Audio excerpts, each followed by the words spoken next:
इस क्लास में we are going to take up the topic of cultural heritage and institution. मान लीजिए किसी भी साइट को भारत में ही अगर जो यूनेस्को वर्ल्ड हेरिटेज साइट का रिकॉग्निशन मिल चुका है तो उसे क्या फ़ायदा होगा। देश के कल्चर, किसी भी देश के कल्चर के लिए एक अपने आप में ही एक सुखद अनुभूति होती है। इटली में सबसे ज़्यादा कल्चरल हेरिटेज साइट्स हैं। 2021 से 2025 के बीच में जिन साइट्स को यूनेस्को हेरिटेज स्टेटस मिला है उसमें से सर्वप्रथम तुगलक्स के टाइम पे ककातिया को पूरी तरह से डिफीट करके दिल्ली सल्तनत में मिला लिया गया। भारत का पहला मंदिर है, मेजर मंदिर है, जिसका नाम उसके आर्किटेक्ट के नाम पर रखा हुआ है। Hi, very good evening to all of you. आज हमारी लास्ट क्लास है आर्ट एंड कल्चर की संभव सीरीज में, और इस क्लास में we are going to take up the topic of cultural heritage and institutions. तो बेसिकली हमें बात क्या करना है कि वो टॉपिक्स जो प्रीलिम्स और मेंस दोनों स्टेज ऑफ एग्जाम में बहुत फ्रिक्वेंटली आते हैं, और उसमें से हैं यूनेस्को हेरिटेज साइट्स और intangible heritage of the humanity, particularly from India. तो ये दो टॉपिक्स हैं जो हम देखने वाले हैं आज की इस क्लास में, और इसके साथ ही आपका संभव सीरीज समाप्त हो जाएगा। तो आई होप कि ये जो टॉपिक्स हम लेने वाले हैं इनसे आपको काफ़ी मदद मिलने वाली है। तो टॉपिक्स के बारे में ऑलरेडी मैंने बता दिया कि UNESCO heritage site, but to be very specific 1950s के बाद बहुत सारे यूनेस्को हेरिटेज साइट हैं। तो सब तो पढ़ाया नहीं जा सकता और सब आपको पढ़ना भी नहीं है, ठीक है। थोड़ी बहुत जानकारी होनी चाहिए, ठीक है।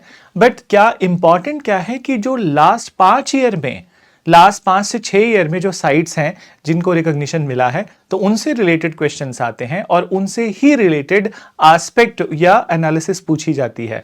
फिर उसके अलावा जो इंटेंजिबल हेरिटेज है, ठीक है, उसमें भी जो कल्चरल ट्रेडिशंस हैं, तो उन ट्रेडिशन से भी लास्ट 5 ईयर में भारत से किन किन कल्चरल ट्रेडिशंस को that intangible heritage of humanity मिला हुआ है, तो दैट वी विल कवर।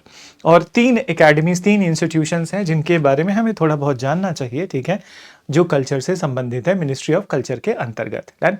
तो ये हमारे टॉपिक्स हैं, और जाते जाते, ठीक है, बहुत इम्पॉर्टेंट है कि बहुत बार हमें ऐसी ज़रूरत महसूस होती है कि हमें मेंटोर की ज़रूरत है, हमें एक टीचर की ज़रूरत है, और हमें एक क्लासरूम सेटअप की ज़रूरत है जहाँ पे हम पढ़ना चाहते हैं।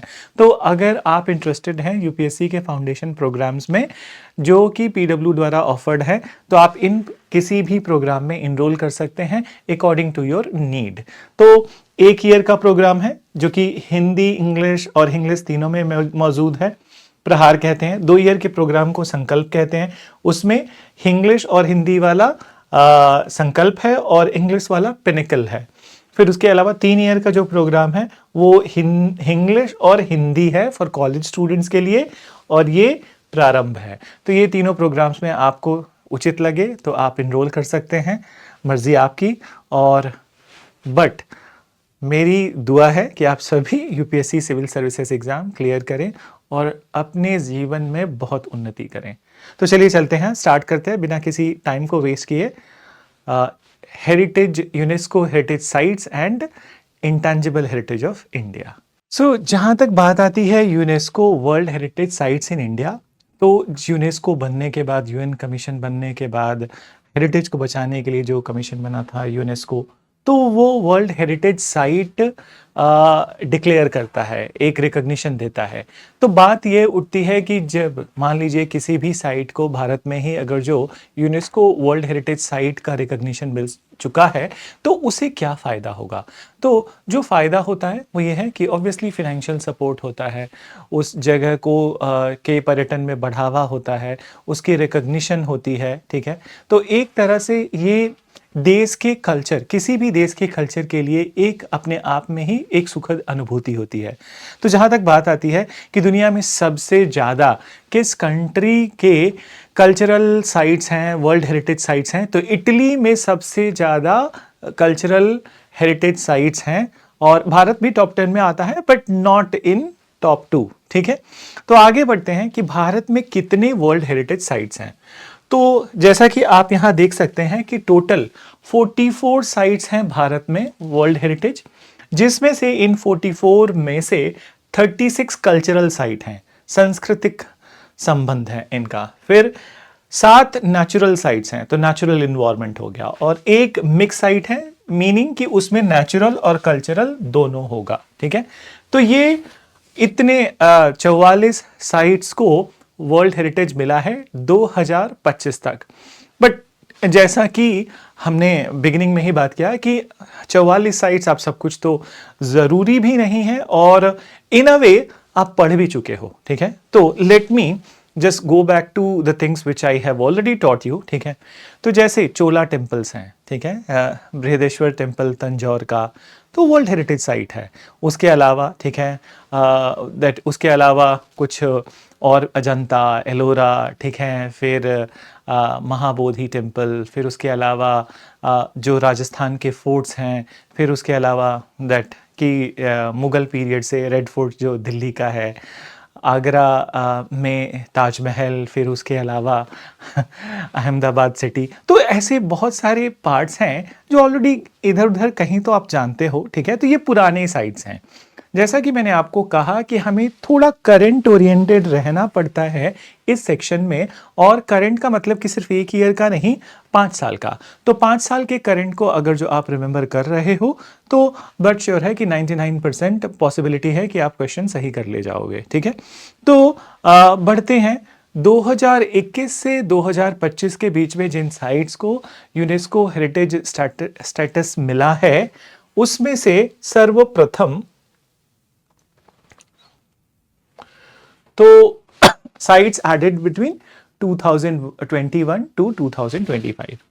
अब इसमें से जो सबसे महत्वपूर्ण महत्वपूर्ण क्या बोलूं, सभी महत्वपूर्ण है। तो पहला जो है काकातिया रुद्रेश्वर रामप्पा टेम्पल। तो काकातिया रुद्रेश्वर रामप्पा टेम्पल, एंड ये पालमपेट में है, तेलंगाना राज्य के। तो पालमपेट एरिया तेलंगाना राज्य, और जो इसको यूनेस्को हेरिटेज स्टेटस मिला है वो 2021 में मिला है। तो ईयर भी बहुत इंपॉर्टेंट होता है, आप इस बात को ध्यान रखेंगे। ईयर से रिलेटेड भी क्वेश्चंस पूछे जाते हैं। अब जहां तक बात आती है इसके कल्चरल सिग्निफिकेंस की, तो ये जो मॉन्यूमेंट है, ये जो टेम्पल है, ये बना था 1212 से 1234 के बीच में। तो 1212 से 1234 के बीच में, और इसको बनाया था ककातिया वंश के रूलरों ने। ठीक है, तो ककातिया वंश के शासकों ने। अब जहां तक ककातिया वंश की बात आती है, ठीक है, 11वीं 12वीं शताब्दी में एक बहुत महत्वपूर्ण वंश था जो कि तेलंगाना में रूल कर रहा था, और इनका जो कैपिटल था वो वारंगल था।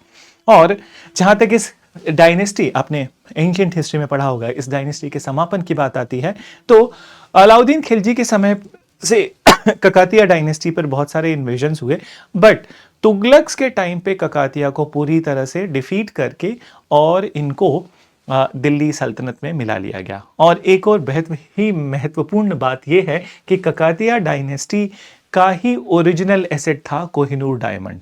तो कोहिनूर ओरिजिनली वारंगल के खदानों से मिला था, और कोहिनूर को ककातिया रूलर प्रताप रुद्र ने अलाउद्दीन खिलजी को पहली बार as a gift, as a kind of a token दिया था कि उनके एरिया पर अटैक ना हो।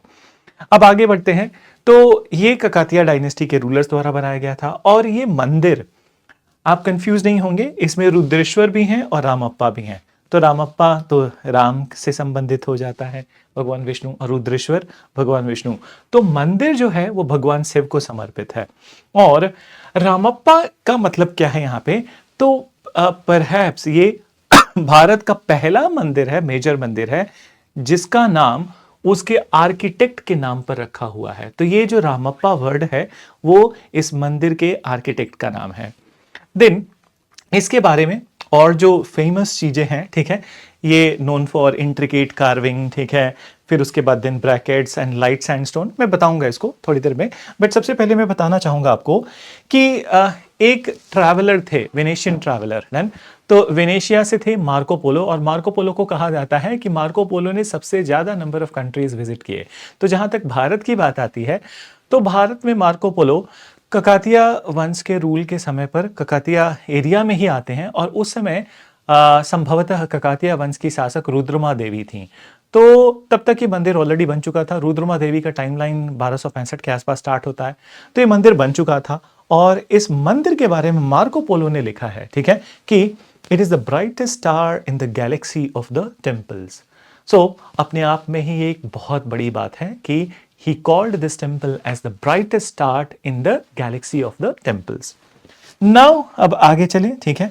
तो कुछ यूनिक बातें जो हैं, तो जो इस मंदिर का फाउंडेशन है वो सैंडबॉक्स फाउंडेशन है। सैंडबॉक्स का मतलब क्या है कि फाउंडेशन में उन्होंने बेस में सैंड और रबल को मिक्स करके रखा है। और ये क्यों? क्योंकि ये सिज्मिक रेजिस्टेंस प्रोवाइड कराता है। What is seismic resistance? कि अर्थक्वेक से ये पूरा फाउंडेशन बचा रहेगा, ठीक है, और मंदिर बचा रहेगा। ये अर्थक्वेक को के जो वेव्स हैं उनको अब्जॉर्ब करता है, ठीक है। तो इतिहास गवाह है, ये मंदिर खुद ही 1000 साल के लगभग वैसे का वैसे ही खड़ा है। तो ऑब्वियसली कि इसने बहुत सारे अर्थक्वेक देखे भी होंगे और उनको अब्जॉर्ब भी किया होगा। फिर आगे जो बात आती है कि आर्किटेक्ट वाली बात मैंने आपको बताई थी, ठीक है। और उसके अलावा जो इसमें ब्रिक्स यूज किए गए हैं बहुत लाइट ब्रिक्स हैं, ठीक है, जालीदार ब्रिक्स हैं। तो इसलिए पूरा स्ट्रक्चर बहुत भारी नहीं है, पूरा स्ट्रक्चर बहुत लाइट है। तो this is what is about the first in 2021, ठीक है, यूनेस्को हेरिटेज साइट। फिर उसके बाद दूसरा, ये एग्जाम में आया भी था, 2022 के प्रीलिम्स एग्जाम में पूछा भी गया था। तो ये है जो सिटी है हड़प्पा का, धोलावीरा, ठीक है। तो हड़प्पा का एक सिटी था धोलावीरा, और ये कहाँ लोकेटेड है? तो गुजरात के कच्छ डिस्ट्रिक्ट के खादिर बेट में स्थित है। अब इसका सिग्निफिकेंस क्या है, ठीक है। तो जो धोलावीरा टाउन है, धोलावीरा टाउन का सिग्निफिकेंस ये है कि जनरली जब आप इंडस वैली पढ़ते हो तो इंडस वैली में आप पढ़ते हो कि जो टाउन प्लानिंग थी वो 2 लेयर की थी, अपर टाउन और लोअर टाउन। बट यहाँ पे थोड़ी एडवांस टाउन प्लानिंग थी, और यहाँ पे 3 लेयर की प्लानिंग थी, ठीक है। तो 3 लेयर की प्लानिंग आप देखें कि 3 layers of the city planning, जिसमें अपर टाउन को सिटाडेल कहते हैं, अब बीच में एक मिडिल टाउन भी था और नीचे की तरफ लोअर टाउन, और तीनों में एक समानता थी कि तीनों फोर्टिफाइड थे, कि 4 दीवारियां थी और गेट्स थे। इसके अलावा जो अदर यूनिक एस्पेक्ट है धोलावीरा का, वो है इनका वाटर मैनेजमेंट सिस्टम। तो इनका वाटर मैनेजमेंट सिस्टम बेस्ट था पूरे इंडस वैली में। ये रेडियल ड्रेनेज पैटर्न भी फॉलो करते थे। इसके अलावा रेन वाटर हार्वेस्टिंग सिस्टम्स भी थे इनके यहाँ, ठीक है, कि बारिश का पानी कैसे उसको एक रिजर्वायर में लाया जाए, और उसके लिए ग्रेडियंट भी बनाए जाते थे कि उन ग्रेडियंट्स के थ्रू वो पानी ऑटोमेटिकली दैट उस रिजर्वायर में आ जाए। तो ये अपने आप में ही आज से 4000 साल पूर्व, ठीक है, इस तरह का संरचना पाया जाना अपने आप में ही एक सुखद अनुभूति भी है, और ये भी दर्शाता है कि इतिहास में लोग इंटेलिजेंट थे। जैसा कि आज के लोगों को हम समझते हैं कि हम महा इंटेलिजेंट हैं, ऐसा नहीं है। उस एज के भी लोग महा इंटेलिजेंट थे, क्योंकि मानव प्रजाति जब भी होगी, जिस भी एज में होगी, वो महा या सुपर इंटेलिजेंट ही होगी। तो ऐसी प्रकृति की संरचना है। तो अब आगे बढ़ते हैं। गुजरात के धोलावीरा के बाद जो अगला साइट है जिसको यूनेस्को हेरिटेज स्टेटस प्राप्त है, ठीक है, ये है बड़ा यूनिक है, ठीक है, मोइदम्स। देन तो मोइदम्स क्या है? ये असम से है, और मैं थोड़ा बहुत इतिहास बताना चाहूंगा आपको कि असम में 12वीं शताब्दी के बाद एक नया वंश रूल करने लगा जिसको बोलते हैं अहोम वंश, और अहोम डायनेस्टी की स्थापना हुई। तो जो स्थापना हुई, जो लोग जिन्होंने आकर स्थापना की, वो ओरिजिनली चाइना से थे और इसके संस्थापक थे सुखापा। तो जब वो भारत आते हैं, असम आते हैं, तो यहाँ के लोकल ट्रेडिशन को अडॉप्ट करते हैं, हिंदुइज्म के ट्रेडिशन को अडॉप्ट करते हैं, कामाख्या देवी को अपनी देवी मानते हैं, और यहाँ के कल्चर को अडॉप्ट करते हुए एक बहुत बड़ा साम्राज्य बनाया। और इस साम्राज्य की खासियत ये है कि ये कभी पूरी तरह से इन्हें कोई हरा नहीं पाया। मुगल के समय पर काफ़ी कॉन्टेस्ट था, लेकिन फाइनली जब औरंगज़ेब के टाइम पर लास्ट लड़ाई होती है बैटल ऑफ सरायघाट, उसमें भी ये बुरी तरह हराए गए। देन सो मुगल हराए गए, कंफ्यूज मत होना, मेरा लैंग्वेज ऐसा है, ठीक है। तो औरंगज़ेब के टाइम पे जब बैटल ऑफ सरायघाट था, तो अहोम ने एक बहुत वीरता से वो लड़ाई को लड़ी, और उन्होंने उन्होंने औरंगज़ेब की आर्मी को हरा दिया। तो ये माना जाता है कि औरंगज़ेब की लाइफ का, उनके मिलिट्री कैंपेन्स का एक बहुत बड़ा ब्लॉट था। वो बात है एक तरफ, ठीक है। अब हम चूंकि एक आर्किटेक्चरल साइट की बात कर रहे हैं, तो ये आर्किटेक्चरल साइट है क्या कि it's a mount burial system of a home dynasty. तो माउंट बरियल की एक टिले की तरह बना के, जहाँ पे उनके मृत व्यक्तियों को दफनाया जाता था, मरने के बाद दफनाना, ठीक है। तो ये लोकेशन जो है वो है चेराईदेव, असम में। और कल्चरल सिग्निफिकेंस क्या है कि ये unique funerary tradition of, funerary का मतलब अंतिम क्रिया कर्म ट्रेडिशन से रिलेटेड है अहोम डायनेस्टी के। तो होता क्या है कि ये स्ट्रक्चर्स लंबे में बने होते हैं, ठीक है। मैं थोड़ा एक इमेज बनाने के लिए ट्राई करता हूँ, ठीक है। तो थोड़े लंबे में बने होते हैं और स्ट्रक्चर्स ऐसे हैं कि डोम टाइप सा ही होता है इस तरह का, लेकिन लंबा डोम होता है। और स्ट्रक्चर मतलब exactly not similar to the Mughal dome, Delhi Sultanate dome या बुद्धिस्ट डोम, अपने आप में ही एक यूनिक स्ट्रक्चर है। और इन्हीं डोम्स के अंदर क्रिमेशन के बाद, ठीक है, डेड बॉडीज को दफनाया जाता है, ठीक है। तो इसमें अर्थिन बरियल माउंट है, ठीक है, कि मिट्टी का ही बना होता है और हॉलो ब्रिक्स होते हैं। तो मोइडम्स वेर गिवन हेरिटेज साइट इन 2024। अब जो नया इस साल में मिला है 2025, तो जो ये रिकॉर्ड हो रहा है आज 30 तारीख को, और 2 तारीख को आपको ये वीडियो मिलेगी। तो 2025 का जो अंतिम साइट यूनेस्को हेरिटेज में इंस्क्राइब हुआ है, that is Maratha military landscape of India, ठीक है। तो 2025 में मराठा मिलिट्री लैंडस्केप को यूनेस्को वर्ल्ड हेरिटेज साइट का दर्जा मिला है, ठीक है। तो ये है क्या मिलिट्री लैंडस्केप?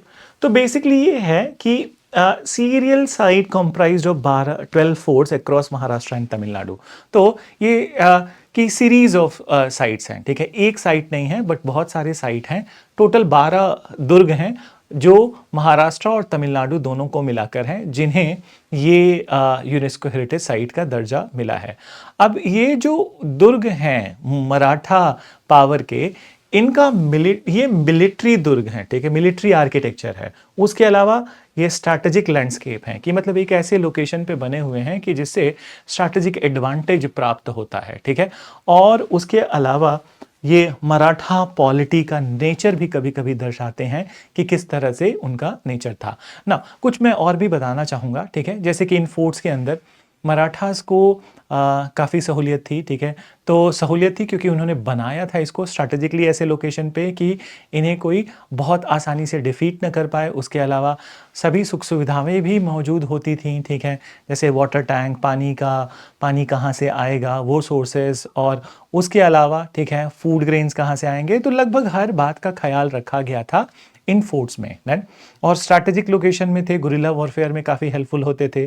तो एक यूनिक आइडेंटिटी है मराठा फोर्ट्स की। अब ये फोर्ट्स का जो कैटेगराइजेशन है, तो कुछ हिल फोर्ट्स हैं। अब हिल फोर्ट्स में क्या क्या है? सलहर है, सिवनेरी, राजगढ़ और रायगढ़ है। फिर उसके अलावा आते हैं कोस्टल और आइलैंड फोर्ट्स। तो कोस्टल एरियाज में हैं, जो आइलैंड्स में हैं, ठीक है, सिंधुदुर्ग हो गया, खांडेरी हो गया, सुवर्णदुर्ग हो गया और विजयदुर्ग हो गया। और इसी तरह से यूनिक प्लेटूज पे जो फोर्ट्स हैं उसके 2 एग्जाम्पल हैं, पन्हला और प्रतापगढ़ का किला। तो ये जो किले हैं इनको यूनेस्को हेरिटेज साइट का दर्जा मिला हुआ है, ठीक है। तो ये तो हमारी बातचीत रही कि जो हेरिटेज साइट्स हैं। अब इसके अलावा जब हम यूनेस्को हेरिटेज की बात करते हैं तो कुछ कल्चरल प्रैक्टिसेस भी हैं, स्पिरिचुअल कल्चरल प्रैक्टिसेस हैं, जिन्हें यूनेस्को का इंटेंजिबल कल्चरल हेरिटेज कहा जाता है, ठीक है। तो intangible cultural heritage of India, अब जैसा हमने बिगिनिंग में बातचीत किया कि टैंजिबल या फिर then world heritage sites total कितने हैं? 44 में से 36 कल्चरल हैं, 7 उसमें से ये नेचुरल हैं और एक जो है वो मिक्स साइट है। अब जब बात आती है इंटेंजिबल हेरिटेज की, तो 2008 ऑनवर्ड्स भारत की कुछ प्रथाओं को इंटेंजिबल हेरिटेज का टैग मिला हुआ है। तो अब एक एक करके इसमें हम सभी देख सकते हैं, ठीक है। चूंकि ये 2008 से स्टार्ट हुआ है, तो सबसे पहला जो इंटेंजिबल हेरिटेज मिला था वो वैदिक चैंटिंग को मिला था। तो जो वैदिक समय पर वेदों का मंत्रोच्चारण होता था, ठीक है, वो अपने आप में ही बहुत ही साइंटिफिक माना जाता है और एक अद्भुत कृति है, ठीक है। तो जो वैदिक चैंटिंग्स थे उस समय पे लिखने का लिखने का कोई प्रादुर्भाव नहीं था, क्योंकि स्क्रिप्ट नहीं था। हर चीज श्रुति में एग्जिस्ट करती थी। तो जो वेद है वो कंपोज किए गए थे, उनको उनकी संरचना की गई थी और वो श्रुति फॉर्म में एक जनरेशन से दूसरे जनरेशन ट्रांसफर होते थे। तो आप पूछोगे श्रुति फॉर्म क्या होता है? श्रुति इज बेसिकली ओरल ट्रेडिशन, कि मंत्रोच्चारण के थ्रू मैंने आपको याद कराया, आपने किसी और को याद कराया। तो ये वैदिक चैंटिंग 2008 में इन्हें इंटेंजिबल हेरिटेज मिला। फिर उसके बाद दिन आता है कुतियत्तम, ठीक है। तो कुतियत्तम केरला का एक थिएटर है, एक ड्रामा है, ठीक है, बट ये इसको कहा जाता है कि इंडिया का ओल्डेस्ट सर्वाइविंग संस्कृत थिएटर है, क्योंकि इस थिएटर का पूरा परफॉर्मेंस संस्कृत लैंग्वेज में होता है। तो इसे भी 2008 में ही दर्जा मिला है। फिर Ramlila, traditional performance of Ramayana, I hope इससे आप सब लोग अवगत होंगे। तो ट्रेडिशनल परफॉर्मेंस ऑफ रामायण, ठीक है। फिर उसके बाद दिन रम्मान फेस्टिवल ऑफ उत्तराखंड, ठीक है। तो ये 2010 के हैं, मैंने डेट लिखना भूल गया। तो 2010 के हैं कि रामलीला ट्रेडिशन और रम्मान एक फेस्टिवल है उत्तराखंड में, जहां लोकल देवी देवताओं की पूजा की जाती है। तो रम्मान और रामायण 2010 में इन्हें हेरिटेज स्टेटस मिला है। फिर आगे आते हैं 2010 में ही कुछ और भी साइट्स हैं, ठीक है। मुदियत्तु, ठीक है, मुदियत्तु भी एक थिएटर है केरला का, ठीक है। तो ये रिचुअल थिएटर है केरला का और इसे 2010 में रिकॉग्निशन मिला। तो मुदियत्तु में जैसा आप कभी कभी कथकली देखो, तो कथकली में जिस तरह से मेकअप और डेकोरेशन होता है चेहरे पे और प्रॉप्स बनाए जाते हैं बॉडी पे, वैसे ही मुदियत्तु में भी बनाए जाते हैं। और मुदियत्तु में जो ये थिएटर है ये बेस्ड है गॉडेस भद्रकाली पे, कि वो कैसे एक असुर दरिका को मारती हैं, तो उसकी कहानी है। फिर उसके बाद in Kalbelia folk dance and songs of Rajasthan. तो ये जो राजस्थान की एक बंजारा कम्युनिटी है, ठीक है, और कलबेलिया बंजारा कम्युनिटी है। तो ये लोग कलबेलिया, ये इनका डांस बड़ा यूनिक होता है, क्योंकि ये जो घाघरा पहनते हैं उसमें ग्लास के ब्यूटीफुल पीसेस लगे होते हैं, ठीक है। उसके अलावा जो डांस करते हैं उसमें जो घेरे बनाते हैं, एक यूनिक आइडेंटिटी है इस डांस की। तो बहुत बार मतलब लोग समझते हैं कि ये दैट की सांप से रिलेटेड है, बट देन एक कुछ वीडियोस हैं, इनके ओरिजिनल वीडियोस हैं, यूट्यूब पे हैं ऑब्वियसली, और कम्युनिटी से बातचीत करते वक्त तो समझ में आता है, वहाँ पे समझ में आता है कि सब कुछ सांप से संबंधित नहीं है, ठीक है। यहाँ पे कुछ उनकी अपनी इम्प्रोवाइजेशंस भी हैं। तो इसको 2010 में यूनेस्को हेरिटेज का दर्जा मिला था और ये आपके प्रीलिम्स एग्जाम में पूछा भी जा चुका है, ठीक है। फिर उसके अलावा बुद्धिस्ट चैंटिंग ऑफ लद्दाख, ठीक है। तो जब आप बुद्धिस्ट मोनेस्ट्री लद्दाख में जाते हो, ठीक है, वैसे तो आजकल बहुत सारी बुद्धिस्ट मोनेस्ट्रीज में होता है, तो वहाँ पे भी चैंटिंग है। जैसे वैदिक चैंटिंग है, वैसे बुद्धिस्ट मोनेस्ट्रीज में भी चैंटिंग होती है। जैसे एक चैंटिंग है कि ओम मणि पद्मे हुम, ठीक है। तो ये एक बहुत ही पवित्र चैंटिंग है। तो ये चैंटिंग को, बुद्धिस्ट चैंटिंग को 2012 में यूनेस्को हेरिटेज का दर्जा मिला है, ठीक है। फिर उसके बाद आते हैं संकीर्तन।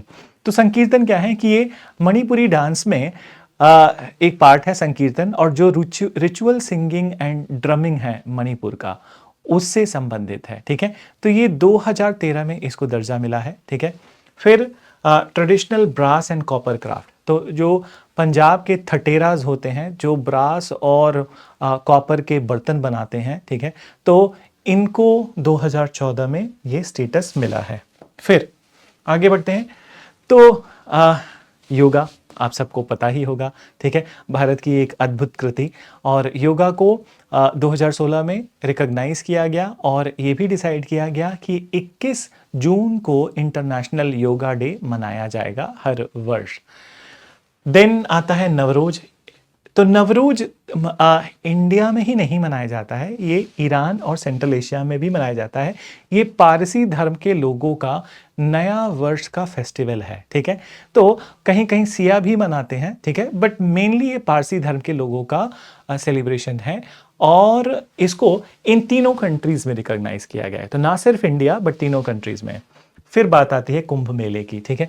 तो इस वर्ष का कुंभ मेला 2025 का कुंभ मेला तो आप भली भांति अवगत होंगे और उसके इम्पोर्टेंस के बारे में अवगत होंगे, ठीक है। कहानी भी आप जानते ही होंगे कि कुंभ जब समुद्र मंथन के बाद भगवान विष्णु कुंभ को लेकर, असुरों के हाथ से लेकर जब आगे बढ़ते हैं तो उसमें से 4 बूंद गिरते हैं 4 जगह पे, हरिद्वार, प्रयाग, उज्जैन और नासिक। तो इन्हीं जगहों पे ये कुंभ मनाया जाता है, इसका एक अलग ही इम्पोर्टेंस है। तो 2017 और ये ह्यूमन बींग्स का सबसे बड़ा कॉन्ग्रीगेशन भी है, ठीक है। तो जैसा इस ईयर के कुंभ में आपने पढ़ा होगा, सुना होगा कि लगभग 70 करोड़ लोगों ने पार्टिसिपेट किया था। तो ये तो आंकड़े ऑफिशियल हैं, अनऑफिशियल इससे ज़्यादा भी हो सकता है। फिर बात आती है दुर्गा पूजा इन कलकत्ता। 2021 में दुर्गा पूजा कलकत्ता को यूनेस्को इंटेंजिबल हेरिटेज का रिकग्निशन मिला और मैंने तो कई बार देखा है और मैं आपसे भी कहूँगा कि अगर रियल में एक दुर्गा पूजा देखना है तो कलकत्ता जाइए, ठीक है। और भव्यता देखिए और भव्यता के साथ पर्पस भी देखिए, क्योंकि सिर्फ भव्यता के लिए पंडाल नहीं बनते हैं दुर्गा पूजा में, कुछ सोसाइटल मीनिंग्स भी होते हैं जो आप वहाँ पर जाकर ही जान पाओगे। टीवी में तो हम सब देखते हैं, लेकिन वास्तविकता में जब आप वो अनुभव पाते हैं वो अपने आप में ही एक अलग अनुभूति होती है। तो दुर्गा पूजा को 2021 में मिला है। अब लास्ट 2, ठीक है, गरबा डांस ऑफ गुजरात, इसको भी यूपीएससी ने पूछ लिया, ठीक है। तो इसको भी पूछ लिया लास्ट ईयर के पेपर में। तो गरबा को यूनेस्को कल्चरल हेरिटेज का टैग, इंटेंजिबल कल्चरल हेरिटेज का टैग मिला हुआ है। और गरबा क्या है कि बेसिकली ये शक्ति की पूजा है, माँ की पूजा है, भगवान माता दुर्गा की पूजा है, जिसमें बीच में एक गरबा क्या है कि एक दैट घड़ा, ठीक है, एक छोटा सा घड़ा लिया जाता है, उसमें दिए रखे जाते हैं और छिद्र होते हैं, दिए बाहर आते हैं और उसी के अराउंड लोग डांस करते हैं। तो गरबा को 2023 में मिला है रिकॉग्निशन। और इस ईयर का लास्ट, ठीक है, but not the least, Diwali festival को इंटेंजिबल हेरिटेज ऑफ ह्यूमैनिटी का दर्जा मिला है। अब मुझे नहीं लगता कि दिवाली के बारे में मुझे आपको कुछ बताने की ज़रूरत है, आप सभी जानते हैं इसके बारे में, ठीक है। तो it's a time of celebration that it is intangible heritage of the India.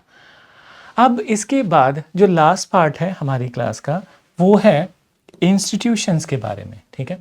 तो जो कल्चरल इंस्टीट्यूशंस हैं, ठीक है, मिनिस्ट्री ऑफ कल्चर के अंतर्गत, ठीक है, 3 ऑटोनमस इंस्टीट्यूशंस हैं जो हैं संगीत नाटक अकादमी, ललित कला अकादमी एंड साहित्य अकादमी। तो सबसे पहले बात करते हैं संगीत नाटक अकादमी, ठीक है। ये भारत सरकार के अंतर्गत ऑटोनमस बॉडी है और इसका जो सेटअप हुआ था वो तो गया था 1953 में, बट फुल फ्लेज इनॉग्रेशन हुआ है 11 सितंबर 1961 को। अब संगीत नाटक अकादमी किस आर्ट फॉर्म्स को देखता है? तो संगीत नाटक अकादमी का काम मेनली संबंधित है दैट म्यूज़िक से और डांस फॉर्म से। और इसके अलावा, ठीक है, संगीत नाटक अकादमी ही वो संस्था है जो क्लासिकल डांस और क्लासिकल म्यूज़िक का दर्जा देती है। उसके अलावा म्यूज़िक और डांस फॉर्म को कैसे बढ़ावा दिया जाए, कैसे कल्चरल मेमोरेंडम ऑफ अंडरस्टैंडिंग में, ठीक है, इन बातों को समाहित किया जाए और जो भी लोग उन कल्चरल आर्ट फॉर्म से संबंधित हैं उनके लिए एम्प्लॉयमेंट जनरेशन। तो संगीत नाटक अकादमी, और इनका अवार्ड भी सबसे बड़ा अवार्ड माना जाता है कि अगर किसी को संगीत नाटक अकादमी का अवार्ड मिला है तो वो बहुत ही बड़े रिकॉग्नाइज्ड आर्टिस्ट हैं। दूसरा, तो ये सारी एकेडमीज दिल्ली में है, ध्यान रखिएगा। फिर ललित कला अकादमी 5 अगस्त 1954 को इसकी स्थापना हुई और इसकी जो रजिस्ट्रेशन है, ये देखो कि ये जो कल्चरल इंस्टीट्यूशन होते हैं वो किसी एक्ट के तहत रजिस्टर होते हैं और इन सभी के लिए सोसाइटीज एक्ट 1860 है, ठीक है। तो ये सभी के सभी सोसाइटीज एक्ट 1860 में ही रजिस्टर होते हैं, ठीक है। तो ललित कला एकेडमी का संबंध विजुअल आर्ट से है, ठीक है, विजुअल आर्ट से है। तो विजुअल आर्ट का मतलब कि ऑब्वियसली कि डांस और म्यूजिक, डांस को तो आप कह सकते हैं कि विजुअली आप देखते हो, ठीक है, लेकिन mainly painting is the visual art, ठीक है। तो ललित कला एकेडमी फोक आर्ट को, ट्राइबल आर्ट को, ठीक है, भारत के विभिन्न विभिन्न इलाकों में किस तरह की आर्ट डेवलप हो रही है उनके प्रिजर्वेशन के लिए, उनके प्रमोशन के लिए, प्रचार प्रसार के लिए ये एकेडमी काम करती है। फिर आती है लास्ट एकेडमी, साहित्य एकेडमी। तो इसकी स्थापना हुई है 12 मार्च 1954 को, ठीक है। और इसी सोसाइटीज़ एक्ट 1860s में ये भी रजिस्टर हुआ है, ललित कला भी और पहली वाली एकेडमी भी। तो जो लास्ट एकेडमी है, Sahitya academy, it is considered to be, इसको कहा जाता है कि it is the academy of the letters and languages of India. तो ये 24 भाषाओं में काम करती है और इनके द्वारा दिया गया जो सबसे बड़ा पुरस्कार है साहित्य अकादमी पुरस्कार और सबसे बड़ा ज्ञानपीठ पुरस्कार।